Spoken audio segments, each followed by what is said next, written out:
কিভাবে যুব সমাজকে আরো সুন্দর পথে আনতে হবে, এর সবচেয়ে বড় উপায় হলো আমরা যারা তরুণ আছি, যারা ইসলাম বুঝেছি, আল্লাহর পথে এসেছি, কোরআন হাদিসের অনুযায়ী চলার চেষ্টা করি, আমাদের আচরণ দিয়ে তাদেরকে দাওয়াত দিতে হবে।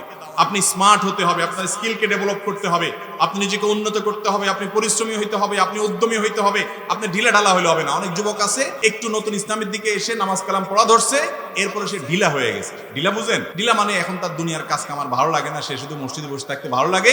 এটা হলো শয়তান তাকে নেক্সুরুতে ধোঁকা দিচ্ছে। কারণ ইসলাম বলে ফাইদা কুদিয়াতিস সালাহ ফান্তাশিরু ফিল আরদ, নামাজ শেষ, বের হয়ে যাও, জমিনে চলে যাও, কাজ করো।